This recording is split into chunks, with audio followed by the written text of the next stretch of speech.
శిఖరానికి ఎక్కినవాడికైనా అధర్మ మార్గంలో నడిచేవాడికైనా పతనం తప్పదు. కాని ఒక విషయం స్పష్టంగా తెలుసుకోండి. దేవుడు ఎవరికీ శిక్షించడానికి కూర్చోలేదు. కష్టమంటే మన కర్మ ఫలితం.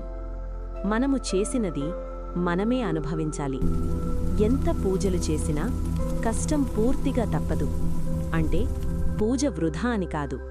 పూజ కష్టాన్ని తొలగించదు, కాని కష్టాన్ని భరించే శక్తినిస్తుంది. దేవాలయాలు మీ సమస్యలను దాచవు, కాని మీ మనస్సును బలపరుస్తాయి. కర్మ నుంచి తప్పించుకోవడం సాధ్యం కాదు. కష్టాల నుంచి పారిపోవద్దు, అది సాధ్యం కాని పని. ఎంత పారిపోయినా భయం పెరుగుతుంది. ఎదుర్కొంటే మీరు బలపడతారు. ఒక సత్యం ఉంది. ధర్మమార్గంలో నడిస్తే కష్టాల తీవ్రత తగ్గుతుంది. రక్షణ అంటే కష్టాలు రాకపోవడం కాదు. రక్షణ అంటే కష్టాల్లో మీరు విరగకపోవడం. దేవుడు మీ జీవితాన్ని దుఃఖరహితం చెయ్యడు, కాని దుఃఖం మీను విరగనివ్వడు. ధర్మమే ఒకే మార్గం, ఇంకో మార్గం లేదు.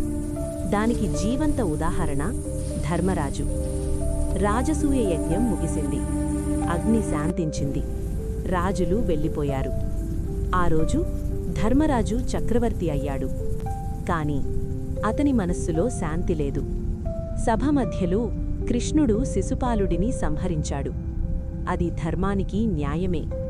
అయినా యజ్ఞ మధ్యలో రక్తం కారింది. ధర్మరాజు వ్యాసమహర్షిని ఆశ్రయించాడు. మునివరా, నా మనస్సు అశాంతిగా ఉంది.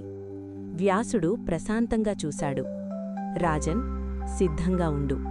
12 సంవత్సరాల దుఃఖం నీ ముందుంది. 1 సంవత్సరం అజ్ఞాతవాసం, ఆ తర్వాత యుద్ధం. ధర్మరాజు అడిగాడు, మనం ధర్మమార్గంలోనే ఉన్నాము కదా? వ్యాసుడు సమాధానమిచ్చాడు, ధర్మం నిన్ను కాపాడుతుంది, కాని దుఃఖాన్ని తప్పించదు. ఈరోజు నువ్వు శిఖరానికెక్కావు. శిఖరానికి ఎక్కినవాడికి ఇలిజారు మొదలవుతుంది. నీ వైభవం ఇతరుల హృదయంలో విషమవుతుంది. కాలమే మహాబలం. నీవు చేయవలసింది ఒక్కటే, ధర్మాన్ని విడువకూడదు. ఆ రోజు చక్రవర్తి కిరీటంలో దాగి ఉంది వనవాసపు ముళ్ళు. కాని ధర్మరాజు కుంగిపోలేదు. అతను ధర్మాన్ని విడువలేదు. అందుకే అతని దుఃఖం చరిత్ర అయింది.